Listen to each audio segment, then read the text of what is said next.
Recording तो शुरू हो गई है। Start, please start. Child conservation foundation of India के 187वें वेबिनार में मैं आप सभी का स्वागत करता हूं, अभिनंदन करता हूं।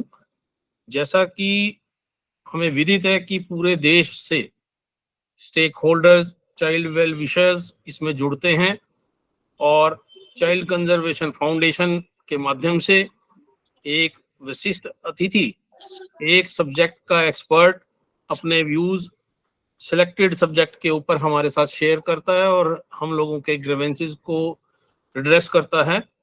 आज के इस वेबिनार में श्री संजय अग्रवाल जी हमारे बीच में मौजूद हैं, जो कि एक मैथमेटिशियन हैं और मोटिवेटर हैं, और आज का सब्जेक्ट जो हमारा है इम्पोर्टेंस ऑफ वैदिक मैथ्स पर हमें ज्ञान अर्जित करेंगे। मैं स्वागत करता हूं श्री संजय अग्रवाल जी का। डॉक्टर साहब आप हमें संबोधित कीजिए। Thank you, welcome. आपका बहुत बहुत धन्यवाद सर। आज का जो मुझे विषय दिया है वैदिक गणित, दरअसल मेरी गणित में शुरू से रुचि थी और उसके बाद जब मैंने वैदिक गणित पढ़ा तो मुझे बड़ा अच्छा लगा। तो कुछ बातें वैदिक गणित की मैं आप लोगों से शेयर करूंगा। आप सभी हालांकि परिचित हैं गणित से, गणित के सूत्रों से, और गणित एक ऐसा विषय है जो कि किसी की भी चॉइस, विषयों की चॉइस में या तो सबसे ऊपर होता है या सबसे नीचे होता है, या तो सब सर्वप्रिय होता है, सबसे प्रिय होता है, या सबसे ज्यादा डर लगता है। तो कुछ बातें मैं वैदिक मैथ्स की और कन्वेंशनल मैथ्स की मैं बताऊंगा। हालांकि कुछ पीपीटी शेयर नहीं हो पा रही है, लेकिन मैं पढ़ पढ़ के थोड़ा सा आपको बताना चाहूंगा कि जैसे कन्वेंशनल मैथ्स जो है वहां पर हमारा प्लेस वैल्यू होता है कि यूनिट मतलब इकाई, दहाई, सैकड़ा, यानी यूनिट्स 10, 100, 1000, 10,000 इस तरह से। तो वहां पर एक चीज होती है कि वहां किसी भी प्लेस पर एक ही अंक आ सकता है, अगर दो अंक एक साथ नहीं आ सकते। हमने ऐसा ही पढ़ा है। लेकिन वैदिक गणित में एक विशेष बात जो है वह यह है कि किसी भी स्थान पर एक से अधिक अंक भी आ सकते हैं और फिर उसके बाद उनका ऑपरेशन होता है, जो कि एक रेगुलर क्लास में बताया जा सकता है। लेकिन फिलहाल मैं इस बात को इंगित करना चाहता हूँ, इस बात पे एम्फसाइज करना चाहता हूँ कि वैदिक गणित में एक स्वतंत्रता है कि किसी भी स्थान, यूनिट हो, 10 हो, 1000 हो, वहां पर एक से अधिक अंक आ सकते हैं। उदाहरण के लिए जैसे 21 लिखना हो तो हम एक को तो ऊपर लिख ही लेंगे जैसा लिखते हैं, और दो जो है वो एक के बाजू में लेफ्ट साइड में थोड़ा सा नीचे लिख लेंगे, तो दिखेगा भी आपको कि दरअसल हमने 21 लिखा है, जिसमें से एक तो सब्सटेंशियल है ही ऊपर और दो हमने साइड में लिख लिया है। तो एक तो विशेष बात यह है कि इस तरह से जब एक अंक, एक स्थान पर जब एक से अधिक अंक आते हैं तो हम एक साथ मल्टीपल नंबर्स को ऑपरेशन कर पाते हैं। दूसरी बात जो है वैदिक गणित में कि एक तो कॉम्प्लीमेंट्री ऑफ ए नंबर, यहाँ का एक सूत्र है, जैसे इंग्लिश में हम कह सकते हैं all from 9 and last from 10।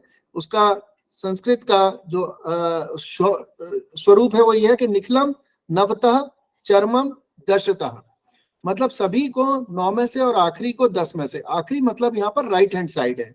जैसे कोई भी नंबर है, मैं एग्जाम्पल लूंगा कि 6, सिंगल डिजिट में नंबर ले रहा हूँ 6, तो 6 चूंकि अकेला ही है तो यही आखिरी हो गया, तो 10 में से 6 घटा दीजिए 4, तो इसको हम कहते हैं कॉम्प्लीमेंट्री ऑफ ए नंबर।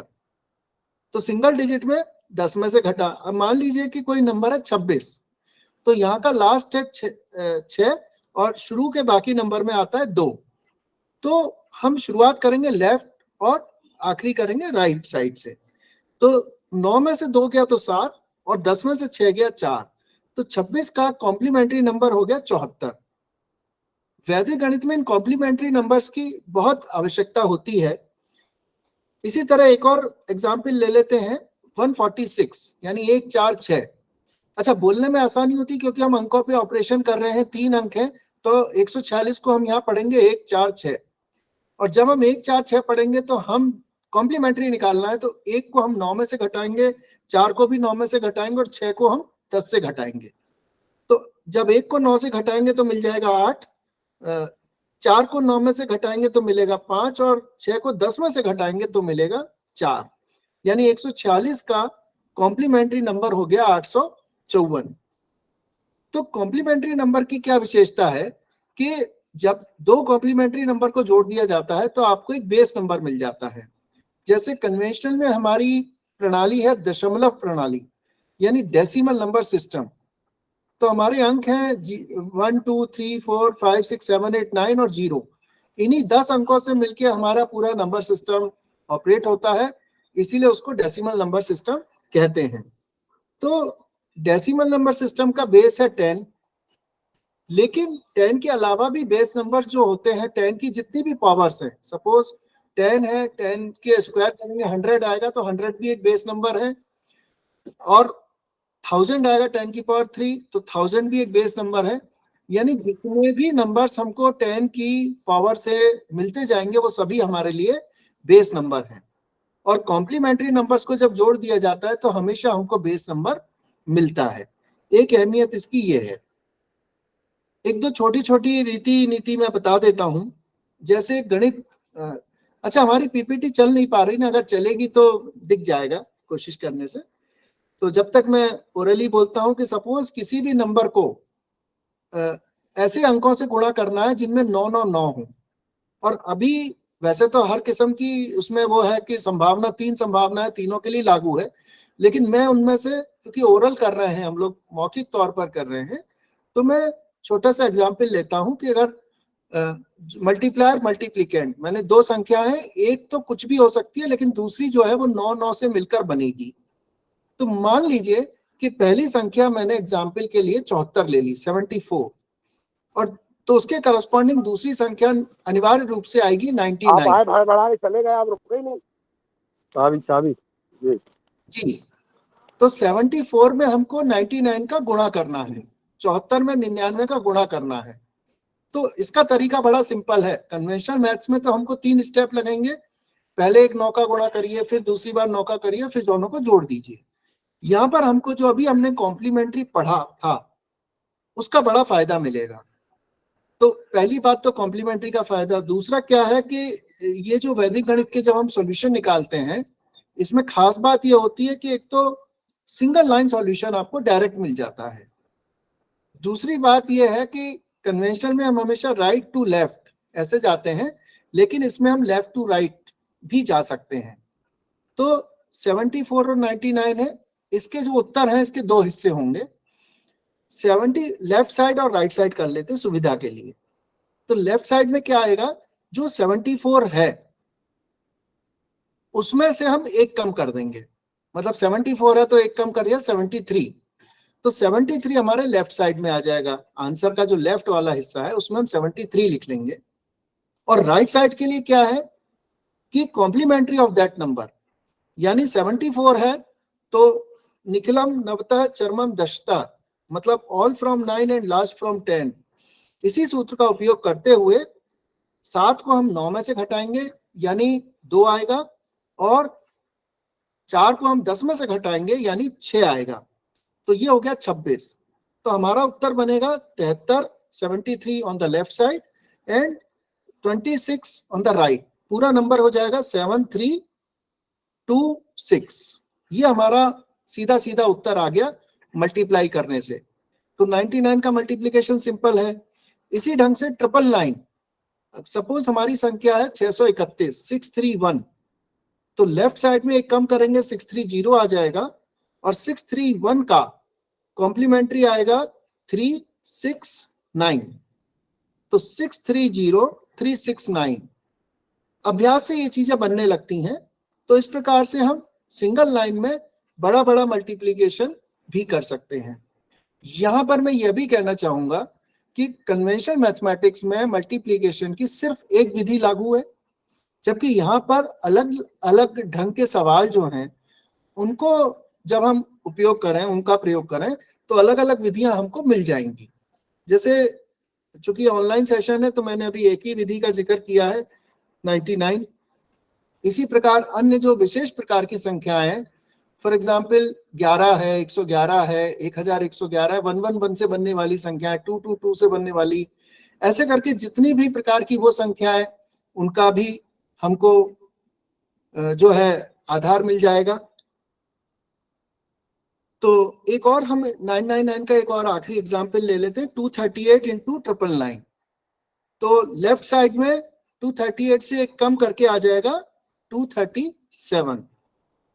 जब हम क्लासरूम में पढ़ा रहे होते तो इन चीजों को बार बार पूछ के बता के आसानी से जो है समझाया जा सकता है। तो 238 में से एक कम किया 237, और कॉम्प्लीमेंट्री हम उसका डायरेक्ट लिख लेंगे। इस बात को ध्यान में रखते हुए, सर मैं ये चौथी स्लाइड पर मैं हूं जहां हम चर्चा कर रहे हैं कि 238 का कॉम्प्लीमेंट्री आ जाएगा, इस बात को ध्यान में रखते हुए कि आखिरी वाले को 10 से घटाना, बाकी सबको 9 से। तो ये हो जाएगा 7, 6 और 2, 762। तो 237, 762, ये आंसर हो गया 238 इंटू 999 का। तो उद्देश्य मेरा परिचय कराने से ये है और बतलाने से ये है कि वैदिक गणित के माध्यम से कठिन सवालों को, गणित के कठिन जो है कैलकुलेशंस को हम बड़ी आसानी से कर सकते हैं। आजकल होता यह है कि कोचिंग क्लासेस में इसको शॉर्टकट ट्रिक्स, शॉर्टकट मेथड या ट्रिक बोल के बताया जाता है, लेकिन ये कोई ट्रिक लगता जादू की तरह है, लेकिन ऐसा है नहीं। इसके पीछे सूत्र छुपे हुए हैं और उनको बतलाया नहीं जाता है, लेकिन वो दरअसल जितना भी शॉर्टकट के नाम पे है वो सब वैदिक गणित के सूत्रों से आता है। तो अभी हमने कॉम्प्लीमेंट्री देख लिया, 999 का हमने मेथड देख लिया, प्लेस वैल्यू की हमने बात कर ली कि मल्टीपल उसमें ये लागू है। यहाँ मैं ये भी उल्लेख कर दूं कि वैदिक गणित में एक और अच्छी बात है, इसको विनक्यूलम कहते हैं। विनक्यूलम मतलब निगेटिव नंबर। जैसे कन्वेंशनल में हम लोग -2 लिखते हैं, 2 का नेगेटिव हो जाता है -2, तो यहां पर लिखते हैं 2 के ऊपर एक बार बना देते हैं, तो वो हो जाता है 2 बार। बार का उपयोग हम कन्वेंशनल मैथ्स में भी करते हैं, अलजेब्रा में भी करते हैं। तो बार हमें ये बताता है कि नंबर नेगेटिव है। तो विनक्यूलम मतलब नेगेटिव। विनक्यूलम क्या होता है कि वही कॉम्प्लीमेंट्री होता है। जैसे अभी हमने पढ़ा कि 9 का कॉम्प्लीमेंट्री 1 है, 8 का कॉम्प्लीमेंट्री 2 है, 7 का कॉम्प्लीमेंट्री 3 है, 6 का कॉम्प्लीमेंट्री 4 है और 5 का कॉम्प्लीमेंट्री 5 है। तो इससे हमको एक बात पता चलती है, क्योंकि 5 के बाद के 6, 7, 8, 9 जो बड़े नंबर्स हैं, ये स्लाइड में नहीं है सर, ये मैं अलग से बता रहा हूँ। तो अपन चौथी स्लाइड पे ही रहेंगे, 999 वाली पे। तो उद्देश्य ये है कि विनक्यूलम का उपयोग ये है कि 6, 7, 8 और 9 जो बड़ी संख्याएं हैं उनको हम क्रमशः 4, 3, 2, 1 में रिड्यूस कर लेंगे with a negative sign. Complementary लेकर हम उनका उपयोग कर लेंगे, तो उससे जो है कैलकुलेशन और सरल हो जाएगा। ये एक और मैंने बात विनक्यूलम को लेकर बताई। अब हम आगे चलते हैं। बेस मेथड मैंने आपको बताया कि 10, 100, 1000 वगैरह हैं। अब एक छोटा सा हम एग्जाम्पल लेते हैं, एक प्रयोग करते हैं कि 100 से ऊपर की 2 संख्या ले लेते हैं। ये हमारी स्लाइड आ गई, नेक्स्ट वाली ले लें सर अपन, 99 के आगे वाली है 102 इंटू 103, ये वाली स्लाइड। तो यहाँ मैंने लिखा है कि बेस नंबर्स हमारे, मैंने बताया था 10, 100, 1000 वगैरह होते हैं। अब multiplication of numbers near to base numbers, तो बेस नंबर के नियर 100 है, 100 से हमने दोनों संख्या बड़ी ले ली, 102 और 103। अब जब हम इनका गुणा करेंगे तो वही चीज है, बोर्ड पे जब हम समझाते तो लेफ्ट राइट कर लेते हैं 2 भाग। तो 2 भाग है, तो हम पहले राइट साइड का नंबर लिख लेते हैं। क्योंकि 100 से ऊपर पहली संख्या में 2 है और दूसरी में 3 है, 2 और 3। दूसरी बात, बेस चूंकि 100 है तो राइट में 100 मतलब एक के आगे 2 जीरो है, तो राइट में हमको 2 अंक लिखने ही होंगे, ये एक शर्त है। तो राइट साइड में हम क्या करेंगे, हमने अंतर ले लिया 2 और 3, इन दोनों का गुणा किया 2 और 3 का, तो 2 3 6, 2 3 6। चूंकि 2 अंक हमारे पास मौजूद है, 2 प्लेसेस हमारे पास मौजूद है, तो वहां 2 अंक आने अनिवार्य हैं। तो हम ये समझते हैं 6 है, तो 6 को हम, एक सेकंड से, 6 को हम 06 लिख सकते हैं। तो राइट साइड में हमारा आंसर आ जाएगा 06, और लेफ्ट साइड में क्या करना है कि 102 के आगे 2 लिखा था और 103 के आगे 3 लिखा था। अब करना यह है कि हम क्रॉस वाइज एडिशन करेंगे, यानी 102 में हम 3 को जोड़ देंगे तो हमको 105 मिल जाएगा, जिसे हम लेफ्ट साइड में लिख सकते हैं। इसी प्रकार से इसको क्रॉस चेक कर लें, अगर हम 103 में 2 को जोड़ेंगे, क्रॉस वाइज जोड़ेंगे, तब भी हमको उत्तर 105 ही मिलेगा। यानी हम ऊपर से नीचे या नीचे से ऊपर क्रॉस वाइज जोड़ेंगे तो हमको समान संख्या मिल रही है 105। तो ये हमारा लेफ्ट साइड का अंक हो गई है हमारे। और राइट साइड में जैसा मैंने बताया था 2 into 3 6, जिसको हमने 06 लिखा था, क्योंकि बेस 100 है और राइट साइड में हमारे पास 2 स्थान है। तो ये पूरी संख्या मिला के हो गई 10506। ये हमारा उत्तर हो गया 102 गुणा 103 का। ये मैंने एक एग्जाम्पल लिया, एक और ले लेते हैं, 105 गुणा 108। तो अब की बार 5 और 8 अंतर है, 5 की बढ़ोतरी है, 8 की बढ़ोतरी है। ये जो बढ़ोतरी है राइट साइड में अगेन 2 ही अंक, 2 ही स्थान है, तो हम 8 into 5, 8 पंजे 40, 40 हमारा जो है राइट साइड का जो है अंक हमारे को मिल जाएंगे 40। और लेफ्ट के लिए वही करेंगे, क्रॉस वाइज हम ऐड करेंगे। तो 108, 108 में हम 5 जोड़ सकते हैं, तब हमें 113 मिलेगा। क्रॉस चेक करने के लिए दूसरा तरीका है, 105 में हम 8 जोड़ें तब भी 113 मिलेगा। तो ये पूरा आंसर हमारा बन जाएगा 11340। मतलब कन्वेंशनल में हम इसको वैसे बोल सकते हैं 11340, लेकिन यह सुविधा के लिए बोलने के लिए कि हमने क्या प्रक्रिया की है, तो 113 हमको मिला और 40 मिला। ये पूरी संख्या मिलाकर हो गया उत्तर 105 गुणा 108 का। अंतिम एक एग्जाम्पल ले लेते हैं, 103 और 111। अब की बार बढ़ोतरी है 3 और एक नीचे में है 11।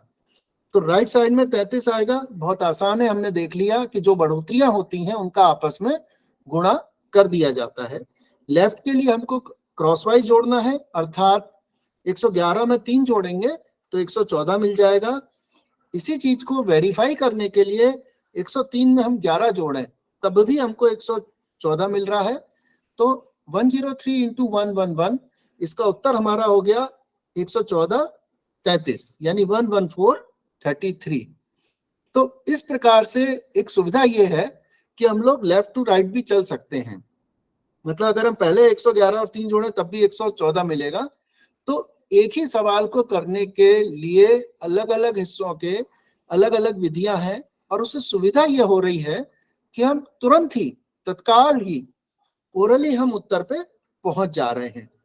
तो ये मैंने एक बताया। यहाँ मैं उल्लेख करना चाहूंगा कि अगर एक संख्या कम और एक संख्या ज्यादा हो तब भी ये मेथड लागू होता है। तब एक जगह बढ़ोतरी आएगी यानी प्लस, और एक जगह घटा हुआ यानी माइनस आएगा। तो वो उसको एडजस्ट करने का तरीका है, वो एक जस्ट मैं जिक्र कर रहा हूं। और दोनों ही संख्या अगर 100 से कम हो तब भी ये मेथड लागू होगा। अब ये मेथड आसान कब लगेगा? जब आपकी संख्याओं का जो विचलन है, डेविएशन है, वो 100 से बहुत अधिक ना हो, मतलब 10 या 20 के अंदर हो, जो कि ऑपरेशनल हम लोग मौखिक कर सकते हैं, वैसा हो तो फिर ये मेथड बहुत ही कारगर होता है। तो इस प्रकार से हमने देखा कि जो बेस नंबर्स हैं उसके आसपास के नंबर्स को भी हम सिंगल जो है सिंगल लाइन में मल्टीप्लाई करके हम निकाल सकते हैं। और एक और छोटी सी विधि मैं इस सेशन में बताना चाहूंगा, वो ये है कि कोई भी नंबर अगर 5 से जिसका अंत हो रहा है, 5 से जो समाप्त हो रहा है, उसका स्क्वायर हम बड़ी आसानी से एक ही लाइन में, एक ही बार में बहुत आसानी से हम निकाल सकते हैं। उदाहरण के लिए मैं एक नंबर ले लेता हूं 45। तो ध्यान ये रहे कि जब 5 आ रहा है तो उसके स्क्वायर में, मतलब उसके वर्ग में, उत्तर में 25 आएगा ही आएगा। तो 45 को हम अपने दिमाग में 2 हिस्सों में रख लेते हैं। एक हम 5 को अलग कर लेते हैं, 4 को अलग कर लेते हैं। 5 के करस्पॉन्डिंग हमको 25 आएगा ही, वो तो निश्चित है। तो वो 25 हम अपने जहन में रख लेते हैं कि राइट साइड में आएगा ही। अब जो सवाल बचा वो इतना कि 4 का क्या करना है और लेफ्ट साइड में क्या आएगा। तो इसके लिए बड़ा आसान तरीका है कि जो भी संख्या है, चाहे वो सिंगल डिजिट हो, डबल डिजिट हो, ट्रिपल डिजिट हो, जो भी है, यहाँ पर 4 है, सिंगल डिजिट है, तो 4 से जस्ट अगली संख्या यानी 5 ले लेंगे। तो 4 और उसकी अगली संख्या 5 है ना, एल्जेब्रिकली हम n into n+1 बोल सकते हैं। तो इन दोनों का हम आपस में गुणा कर देंगे। 4 और 5 का गुणा करेंगे तो 4 पंजे 20।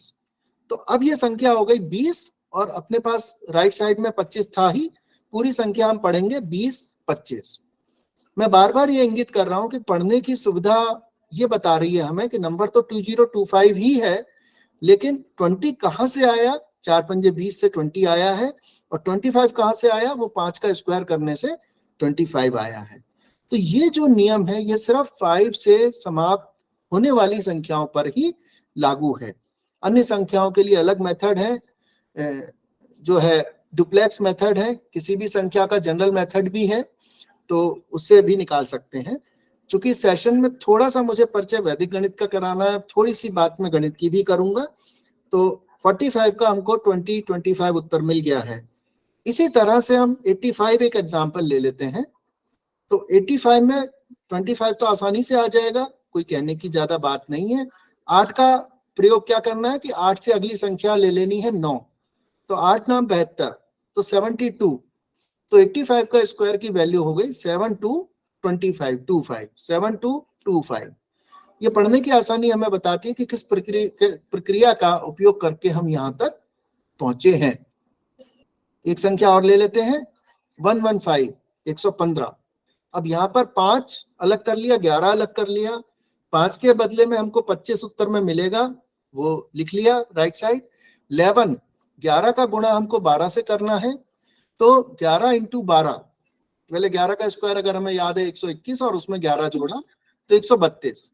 तो लेफ्ट साइड में 132 आ जाएगा, राइट साइड में 25 आ जाएगा, उत्तर बन जाएगा 132, 25।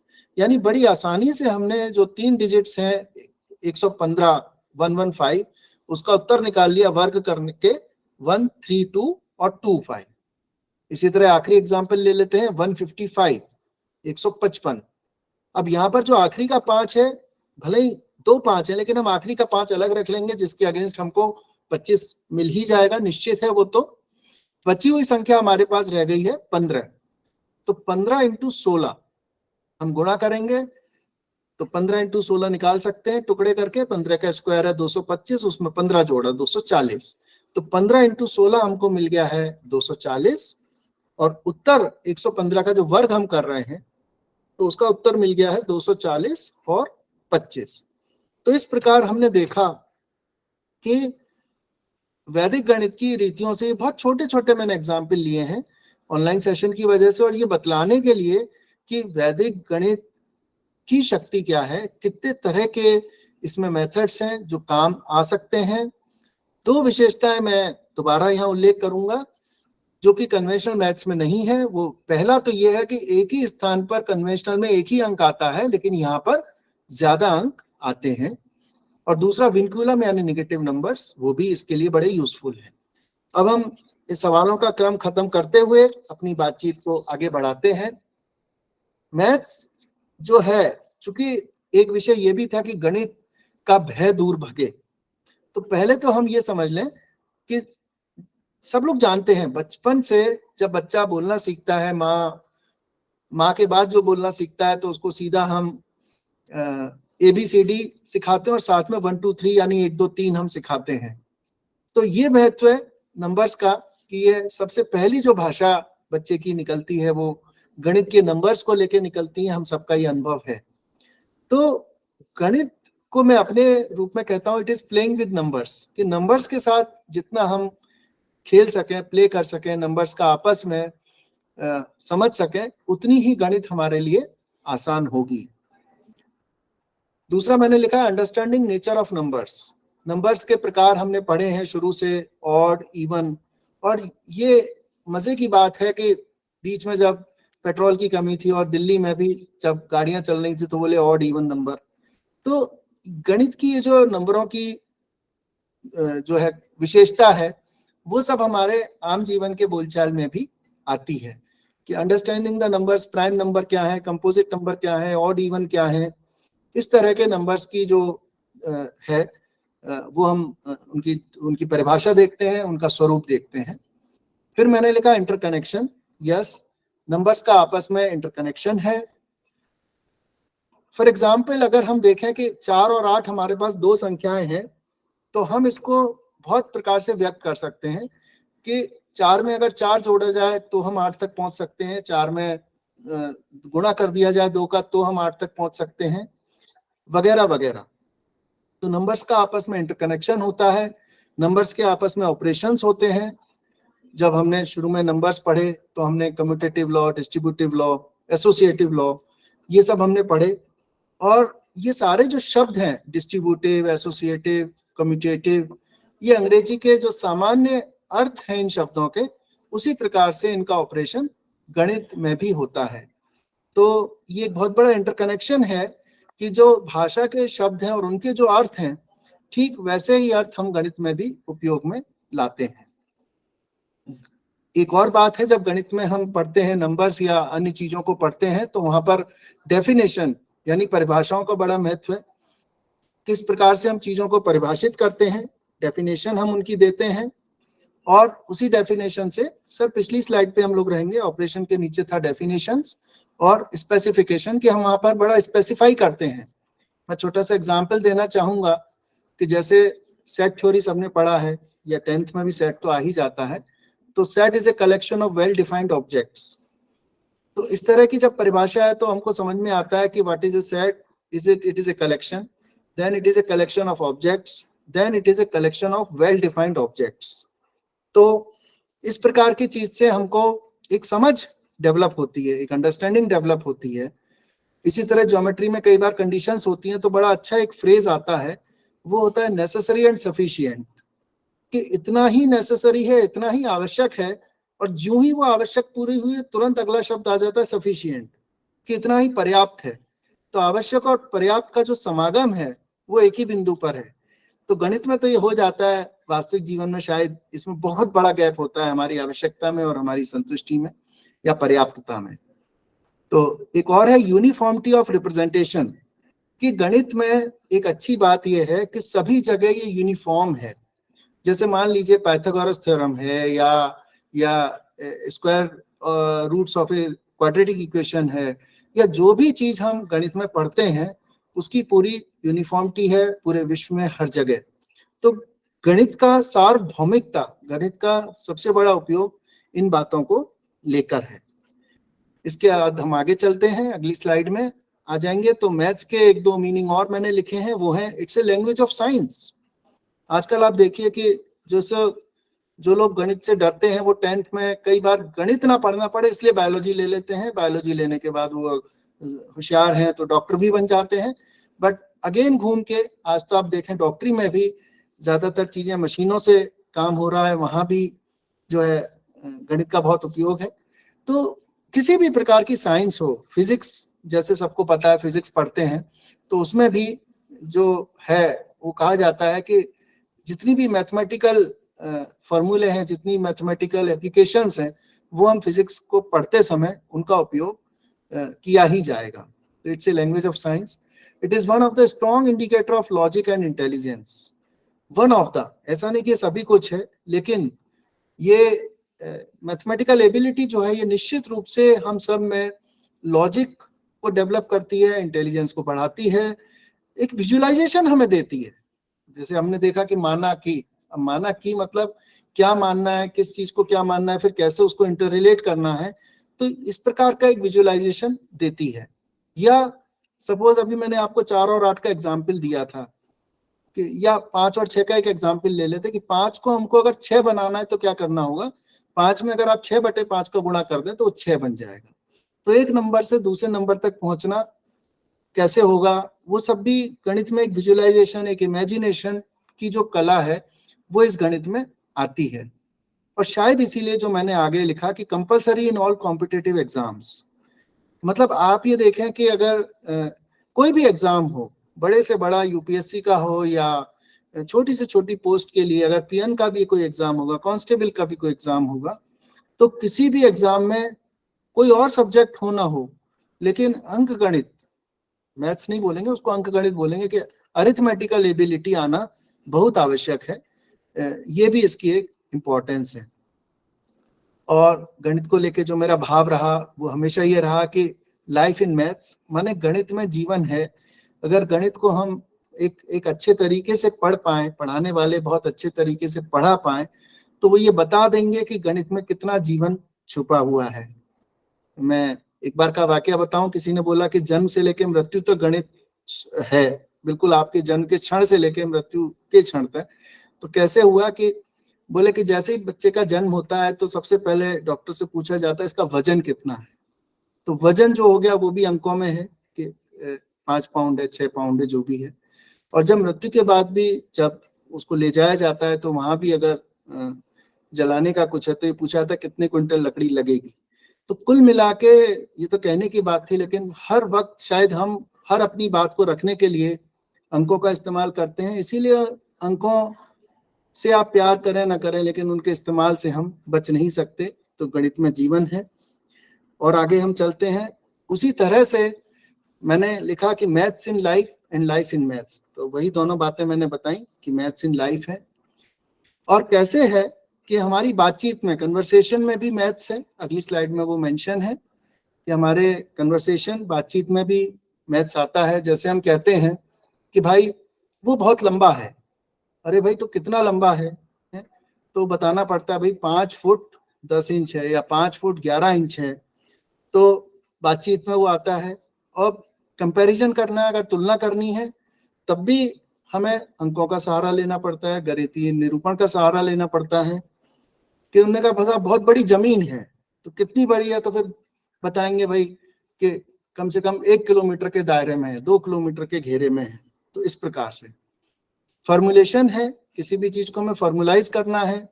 जैसे अपन किचन में भी देखें कि जो रेसिपी बताई जाती हैं तो वो भी एक अनुपात में बताई जाती है कि यदि आपको 5 कप चाय बनानी है तो ये रेशो है, और उसके बाद उसके कितने भी गुना हम बना सकते हैं, रेशो वही रहेगा। तो फॉर्मुलेशन में भी गणित काम में आता है। ये सर हमारी अगली स्लाइड में लिखा हुआ है। एक स्लाइड थोड़ा सा बढ़ाएंगे प्लीज। यस, फॉर्मुलेशन हमारा आ गया। तो रिप्रेजेंटेशन, निरूपण, डिफाइनिंग बाय एग्जांपल, हम उदाहरण के द्वारा जो है कि जैसे हमने अभी बताया कि रेसिपी है या कोई चीज है, तो उसमें एक छोटा सा हमने एक उदाहरण ले लिया। मुझे खूब याद है बचपन में जब हमारे बुआ जी लोग होम साइंस पढ़ते थे तो वहाँ छोटा छोटा बनाना, कुछ भी चीज है, भोजन का हो चाहे कपड़े का हो चाहे कोई भी चीज है, एक नमूने के तौर पर बनाई जाती थी। तो वहां भी उसको यही सीखा जाता था, इसमें कौन सी चीज किस हिसाब से लेनी है। तो ये कुछ चीजें गणित से जुड़ी थी। अब आखिरी स्लाइड में हम आ जाते हैं, मैथ्स फोबिया। मतलब एक विषय सर ने ये भी रखा था कि गणित से डर दूर कैसे हो। तो गणित से डर दूर होने के लिए, जैसे हमने पीछे चर्चा की, नंबर्स को अगर हम बाकी सबको छोड़ दें, ट्रिग्नोमेट्री को, ज्योमेट्री को, अगर थोड़ा शुरू में हम सिर्फ इस पर स्थिर हो जाएं कि नंबर्स यानी अंकों से हमें प्यार है, अंकों से हम खेल पाते हैं, अंकों को हम समझ पाते हैं, तो उससे जो है हमें बड़ा आसानी से गणित समझ में आएगा। कुछ बातें और मैं उल्लेख करूंगा। पेशेंस, क्योंकि गणित में स्टेप बाय स्टेप कार्य होता है, हड़बड़ी से नहीं होता है। एक बार जब आप उसमें पारंगत हो जाएं तब तो फिर आप स्टेप्स को पास ऑन कर सकते हैं, लेकिन कोशिश शुरू में यही सिखाया जाता है, कोशिश ये की जाती है कि आप स्टेप बाय स्टेप चलें। कॉन्फिडेंस, कॉन्फिडेंस इस बात का कि जब आपको गणित पढ़ते पढ़ते अभ्यास हो जाता है तो आपके अंदर एक कॉन्फिडेंस निश्चित रूप से आ जाता है कि every problem has a solution, हर समस्या का निदान अवश्य होता है। गणित एक ऐसा सब्जेक्ट है जहाँ की बहुत प्रैक्टिस मांगता है, बहुत सारी वैरायटी, एक ही सिद्धांत पर बहुत सारे सवाल, बहुत सारी सिचुएशंस, बहुत सारे तरीके हो सकते हैं। तो उसमें हमको प्रैक्टिस, कहा भी है practice makes a man perfect. तो गणित एक ऐसा विषय है जहाँ प्रैक्टिस की बहुत आवश्यकता होती है। एक और है कंटिन्यूटी, कि गणित एक ब्लॉक बिल्डिंग प्रोसेस की तरह है। अगर आपको पुराने सिद्धांत नहीं मालूम तो उस पर आधारित फिर नए सिद्धांत समझ में नहीं आएंगे। अगर आपको ट्रिग्नोमेट्री में sine theta, cos theta, tan theta नहीं मालूम तो उसके बाद एडिशन ऑफ एंगल्स और ये सब नहीं आएगा। तो एक बिल्डिंग ब्लॉक की तरह है, तो इसलिए इसका कंटिन्यूटी, इसकी ये बहुत जरूरी है। जिज्ञासा, इंक्विजिटिवनेस, गणित एक ऐसा विषय है जो कि हमें जिज्ञासा पर आधारित है। जिज्ञासा रहित अगर आप हैं तो गणित नहीं पढ़ पाएंगे। गणित पढ़ने के लिए जिज्ञासा का होना बहुत जरूरी है, क्योंकि इसमें रेडीमेड सॉल्यूशन नहीं है। तो एक और आपकी जिज्ञासा है, दूसरी ओर आपकी कल्पनाशीलता है, तीसरी ओर आपका आत्मविश्वास है। इन सब को मिला के ही गणित में आनंद आ सकता है। अन्यथा थोड़ा सा डर का जो एलिमेंट है वो रहेगा, और उसको भगाने के लिए यही है कि उसको जाना जाए, उसको समझा जाए, उसके क्या डायमेंशंस, क्या आयाम हैं, भिन्न भिन्न उनको देखा जाए।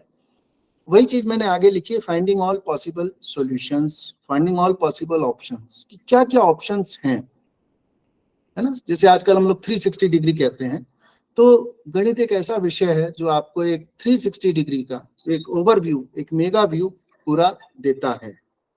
और सबसे बड़ी बात कि थॉट, हम सब जानते हैं कि हम सब जो संचालित होते हैं वो अपने थॉट से होते हैं, क्योंकि everything starts from A thought, thought become action, thought becomes action, और एक्शन के बाद ही हमारा बिहेवियर आता है, और बिहेवियर के बाद रिलेशन, और रिलेशन के आधार पर फिर हमारे नए नए थॉट्स विकसित होते हैं। तो थॉट, एक्शन, बिहेवियर, रिलेशन, ये एक लूप है।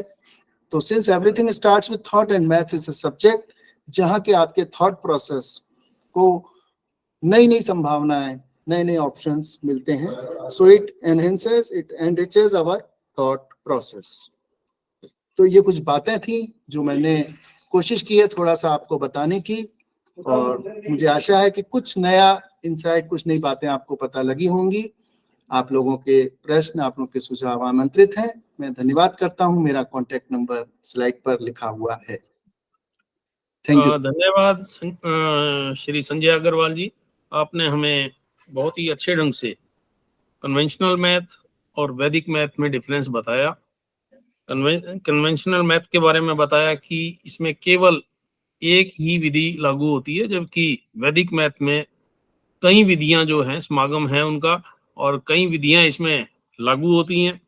आपने मैथ की इंपॉर्टेंस को बताया कि कैसे इसमें कॉन्फिडेंस की रिक्वायरमेंट है, कॉन्टिन्यूटी की बात आपने की, पॉसिबल ऑप्शंस के सर्च करने की बात की, enhancing and enriching thought process के बारे में आपने बताया। The house is now open. आप जो भी सवाल करना चाहें, डॉक्टर लक्ष्मण ने हैंड रेज किया है। डॉक्टर लक्ष्मण, आप अपना सवाल रख सकते हैं। नमस्ते संजय अग्रवाल जी। नमस्ते। नमस्ते sir. I am from Tripura state, chairperson CW Tripura state। जी सर, जी सर। आपने बोला अच्छे से सिखाया। डॉक्टर लक्ष्मण, आपकी आवाज जरा ठीक नहीं आ रही है। हाँ सर, कट कट के थोड़ा आवाज आ रही है जी। Yes. How to introduce this Vedic mathematics to our childhood life? Another thing, how can it be implemented? आप टाइप करके भेज दीजिए सर। आपकी आवाज ठीक नहीं आ रही है तो आप उसमें बॉक्स में लिख सकते हैं अपनी क्वेरी। मैं अनुरोध करूंगा डॉक्टर श्रुति खरे से, उन्होंने हैंड रेज किया है। अपना सवाल रखिए मैम। नमस्ते सर। जी नमस्ते मैडम। सर मेरा प्रश्न ये है, पूर्ण से पूर्ण प्राप्त होता है जी, क्या ये पूर्णता व्यवहार में भी दर्शाता है क्या? अगर इसका सॉल्यूशन वैदिक मैथ्स दे सकता है तो वो कैसे दे सकता है? ओके मैडम, आपने कहा पूर्ण से पूर्ण प्राप्त होता है, यही पूर्ण आपका प्राप्त होता है, वैदिक का ही है। जी, तो क्या ये पूर्णता व्यवहार में भी दर्शाता है क्या? अगर दर्शाता है तो वैदिक मैथ्स इसको कैसा सॉल्यूशन देता है? ओके मैडम, मैं बताऊं कि जो हम लोग, व्यवस्था मेरी भी वही है, जो हम लोग जब पढ़ते हैं तो चीजों को पढ़ते हैं और उसको एक गहराई तक जाकर समझते हैं। तो मैं ये समझ रहा हूँ जो आपने पूर्ण से पूर्ण प्राप्त होता है, ये गणित में भी है, और ये शायद अध्यात्म का जो पूर्ण मुदच्यते वाला जो श्लोक है ये वहां से भी आता है। तो गणित में तो मैं यही कहूंगा, मैं उन दोनों चीजों को जोड़ नहीं पा रहा, लेकिन अकेले अगर वैदिक गणित की बात करें तो मैं ये जरूर कहूंगा कि वैदिक गणित भी अपने आप में परिपूर्ण है। बस थोड़ा सा सवाल ये है कि ये विधा हम लोगों से थोड़ी छूट गई है, हम लोग इसमें पीछे हो गए हैं। इसके ऊपर विदेशों में ज्यादा रिसर्च हो रही है, और अब कुछ समय से भारत में भी इसमें रिसर्च चल रही है। तो जहां तक पूर्णता को अगर सिर्फ एक पूर्णता शब्द से लिया जाए तो मैं गणित को संदर्भ में यही कहूंगा कि ये तो परिपूर्ण है। और गणित में जैसा हमने देखा कि आप चीजें उसमें जो है, किसी भी चीज को प्रदर्शित करने के लिए, समझने के लिए गणितीय सूत्र, गणितीय चीजों का सहारा लिया जाता है। तो शायद वैसा ही कुछ पूर्णता के लिए होता है। मैं इतना ही कह सकता हूँ। जी मैडम। जी, धन्यवाद सर। डॉक्टर साहब, मेरा आपसे सवाल ये है जी कि क्या वैदिक मैथमेटिक्स जो है ये जी। कहीं ना कहीं जो हम पंचांग की कैलकुलेशन करते हैं, जन्म पत्री की कैलकुलेशन करते हैं, जी नक्षत्रों के बारे में कैलकुलेशन करते हैं, उससे भी कहीं ना कहीं लिंक्ड है? जी सर, बिल्कुल। हालांकि इसका प्रत्यक्ष अभी मेरे पास प्रमाण नहीं है, लेकिन मैं ये जानता हूँ कि जितनी भी हमारी गणना है, ज्योतिष की गणना है, और जहां भी जी ये जी सब एक निश्चित रूप से गणना है और बड़ी कठिन गणनाएं होती हैं। तो जी वह गणना हमारी वैदिक गणित के भी आधार पर है। और यहाँ मैं जोड़ना चाहूंगा कि मंत्रों के अंदर भी आप पाएंगे बहुत से मंत्र ऐसे हैं जहां जी। पर कि गणित के सूत्र वहां पर लिखे हुए हैं। तो हमारे मंत्र और ये हमारी गणनाएं, ये सब भी गणित से और वैदिक गणित से जुड़ी हुई है। थैंक यू डॉक्टर साहब। किसी और का कोई सवाल, कोई भी पूछना चाहे पूछ सकते हैं। डॉक्टर लक्ष्मण, एक बार कोशिश कीजिए अगर आपकी आवाज सही आ जाए तो।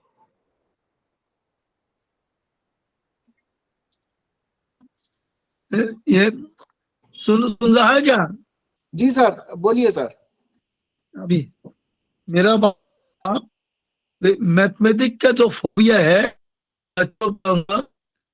उसको कैसे दूर करना है, और वैदिक मैथमेटिक्स हम बच्चों के लिए कैसे इंट्रोड्यूस कर सकता है? डॉक्टर साहब, इनका सवाल ये है कि बच्चों के लिए वैदिक मैथ कैसे इम्पोर्टेंट या सही अच्छा साबित हो सकता है। जी जी। देखिए, ये तो तय है, ये निश्चित है कि वैदिक गणित के माध्यम से हम जो भी गुणा कर रहे हैं, भाग कर रहे हैं, वर्ग निकाल रहे हैं, संख्याओं का कार्य कर रहे हैं, इवन आगे चलकर हायर कैलकुलस तक। लेकिन चूंकि हम बच्चों की बात कर रहे हैं तो बच्चों से हम शुरू करेंगे। तो जोड़, बाकी, गुणा, भाग, जो बेसिक चीजें हैं, उसकी जो वैदिक गणित की विधियां हैं वो बहुत ही सरल है। वो बहुत ही सरल है। जैसे मैंने कॉम्प्लीमेंट्री वाली बात बताई, तो जब हम माइनस करते हैं तो वहां से हम कैरी ओवर लेते हैं, ये वो करते हैं। उसी का एक और रूप है, हम राइट टू लेफ्ट जाते हैं हमेशा कन्वेंशनल में। वैदिक गणित में जब घटाने की प्रक्रिया आएगी तो हम लेफ्ट टू राइट जा सकते हैं। ये उसकी एक बहुत बड़ी शक्ति है। तो कुछ ऐसी विधियां हैं जो बच्चों के लिए बहुत ही लाभप्रद हैं, अच्छी हैं। अब जो प्रैक्टिकल दिक्कत आती है वो ये कि हमारे बच्चे जो आजकल स्कूल में पढ़ रहे हैं, स्कूलों में जो परीक्षा की पद्धति है, सफल होने की जो पद्धति है, वो कन्वेंशनल मैथ्स को लेकर ही है। स्कूलों में तो ये भी हाल है कि अगर थोड़ा सा भी नयापन ले आते हैं बच्चे, कुछ और लिख देते हैं, तो टीचर्स उसे काट के बोल देते हैं, नहीं नहीं, जो हमने पढ़ा है वही करिए। और गणित में तो निश्चित रूप से लागू है, क्योंकि वहां तो विधि ही अलग है। तो गणित का पढ़ना स्कूलों में अभी वो एक अलग चीज है, वो आवश्यक है परीक्षा की दृष्टि से। लेकिन समझने की दृष्टि से अगर वैदिक गणित की रीतियों को, विधियों को अगर बच्चा सीखता है, तो एक तो उसके पास वैकल्पिक जो है, विकल्प उसके पास मौजूद है। कन्वेंशनल मैथ्स तो उसकी मजबूरी है, वो उसे सीखना पड़ेगा। लेकिन वैदिक गणित की रीति सीखने से एक तो उसका दिमाग तेज चलेगा, विधियां आसान होंगी, नए नए तरीके से वो सोच पाएगा, उसके लिए बहुत उपयोगी होगा। तो मैं समझता हूँ जो आपकी जिज्ञासा है बच्चों को लेके पढ़ाने की, क्या ये संभव है? जी बिल्कुल संभव है। विदेशों में तो ये हाल है, यूके के अंदर मैंने सुना है कि वहाँ कन्वेंशनल मैथ्स छोड़ के सिर्फ क्लास 1 से ही बच्चों को वैदिक मैथ्स पढ़ाया जा रहा है। अभी तो अपने यहाँ ये संभव नहीं हुआ है, लेकिन कभी भविष्य में होगा। तो पढ़ाया जा सकता है, पढ़ाया जा रहा है, और पढ़ाए जाने के फायदे होंगे, इतना मैं अवश्य कह सकता हूँ सर। डॉक्टर साहब, एक चीज ये बताइए कि एक सवाल मन में उठता है कि हमारे देश में, हिंदुस्तान में, जब वैदिक मैथ बता रहे हैं कि आप इतना इम्पोर्टेंट है और इतना सरल भी है और इसको समझा जा सकता है, लागू किया जा सकता है, तो स्कूल सिस्टम में अभी तक वैदिक मैथ को इम्प्लीमेंट क्यों नहीं किया गया? सिर्फ कन्वेंशनल मैथ को ही क्यों इम्पोर्टेंस दी गई? जी बिल्कुल सर, मैं बताता हूँ। दो बातें हैं। पहला तो ये कि गणित का, वैदिक गणित का पूरा करिकुलम तैयार नहीं हुआ था, जो अभी तैयार हुआ है। कक्षा 1 से लेकर कक्षा 12वीं तक का करिकुलम तैयार हुआ है, पहली बात। दूसरी बात मैं बताऊं कि बहुत पहले से, कुछ कई 10-20 वर्षों से सरस्वती शिशु मंदिर या कुछ और भी विद्यालयों में जहाँ की उनको थोड़ी ऑटोनॉमी है, इवन मध्य प्रदेश शासन का मुझे पता है कि उन्होंने 9वीं 10वीं में भी वैदिक गणित के 1-1, 2-2, 3-3 चैप्टर्स किताबों में दिए हैं। अब वहाँ होता क्या है कि आपने उसको परीक्षा में आपने जो एलोकेशन किया है वो सपोज 5 नंबर का किया है, तो बच्चा क्या करता है कि वो 100 में से कहता है ये 5 नंबर छोड़ भी दो तो चलेगा, जैसे 100 आउट ऑफ 100 नहीं चाहिए, वो बड़ी आसानी से इस चीज को छोड़ देता है। तीसरी बात कि इसको पढ़ाने के लिए भी टीचर्स को ट्रेनिंग देनी पड़ेगी, क्योंकि एक नई चीज है। अभी यह है कि मार्केट में, समाज में कह लें कि जो भी लोग आज सैकड़ों, हजारों और दसियों हजार, लाख लोग भी आज वैदिक गणित पढ़ा रहे हैं, लेकिन वो अपनी अपनी विधि से, अपने अपने ढंग से पढ़ा रहे हैं, तो कोई अभी एक यूनिफॉर्मिटी कहीं पर वो नहीं है। फिर भी मैं ये बताऊं कि इस पर पीएचडी भी हो रही है, रिसर्च भी हो रही है, एप्लीकेशन ऑफ वैदिक मैथ्स पर बहुत काम हो रहा है। अभी आप देखें एक नया शब्द है IKS, इंडियन नॉलेज सिस्टम। तो अभी 3 चीजों पर काम हो रहा है। वैदिक गणित एक है, उसके बाद आगे चलेंगे तो भारतीय गणित है, और उसके बाद चलेंगे तो इंडियन नॉलेज सिस्टम है। तो इस तरह से पूरी प्रक्रिया एक चल रही है और वैदिक गणित का प्रभाव बढ़ रहा है, इसमें रिसर्च हो रही है, लोग आगे आ रहे हैं, टीचर्स की ट्रेनिंग भी हो रही है और कैरिकुलम का भी विकास हो रहा है।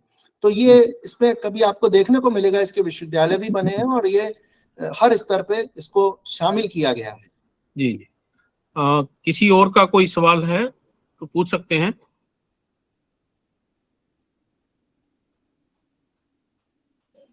ओके, तो आज केवल इतना ही। मैं एक बार फिर से Shri Sanjay Agarwal ji, the great mathematician, motivator, having great knowledge of Vedic maths, और मैं इसके लिए धन्यवाद करना चाहूंगा विशेष रूप से डॉक्टर कृपाशंकर चौबे जी का, डॉक्टर राघवेंद्र शर्मा जी का, जिनके सौजन्य से, CCF के सौजन्य से आज श्री संजय अग्रवाल जी ने हमारे CCF के 187वें वेबिनार में हम सबको वैदिक मैथ की जानकारी दी, हमारे प्रश्नों के उत्तर दिए, और मैं ये उम्मीद करता हूँ कि इस वेबिनार के माध्यम से भी वैदिक मैथ का मैसेज जाएगा सोसाइटी के अंदर, और ये जल्द ही करिकुलम बनकर और ये बच्चों के लिए एजुकेशन में इम्प्लीमेंट होगा, ऐसी मैं समझ रखता हूँ।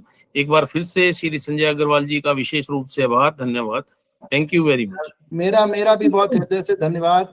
और आपने ग्रेट शब्द यूज किया, मैं उसके काबिल नहीं हूँ। बस ये है कि मैं, भावना इतनी है कि गणित जन जन तक पहुंचे, आसान बने, क्योंकि गणित बहुत ही आवश्यक हम लोग के जीवन में है। बस इसी के साथ। Thank you ji.